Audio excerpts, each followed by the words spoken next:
si je suis prêt à donner ma vie pour libérer l'Afrique, je le ferai.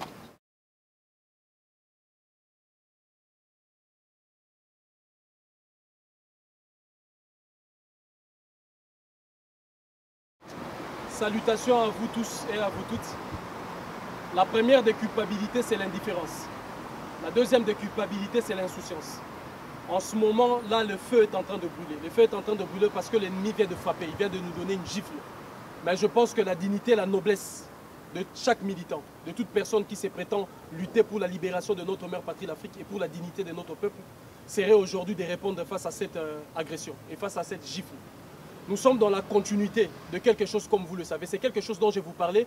Nous sommes dans la continuité de la déportation de ce qu'a été la déportation du roi Béhanzin, la déportation de Laurent Gbagbo. Hier, avant-hier, nous étions là.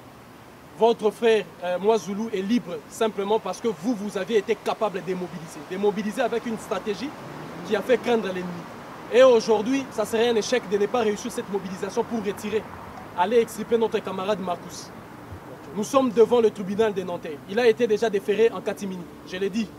Et toute la litanie des mensonges qui a été cousue sur lui, c'est une fausseté, un ensemble de faussetés et de mensonges. Alors, mardi à 7 h du matin, 50 € de moins sur vos payes, c'est pour la dignité de l'Afrique, c'est pour la solidarité. Alors manifestons cette solidarité. Mettons de côté les noms, mettons de côté les structures, mettons de côté les différences, mettons de côté des divergences.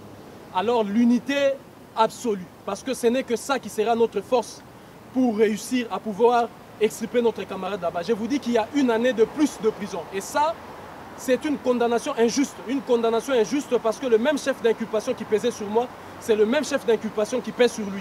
Et si vous aviez réussi, vous, par rapport à la mobilisation et à la communication que vous aviez faite, de ces 48 heures passées, à m'extirper de là, alors refaisons la même chose pour le camarade Marcus.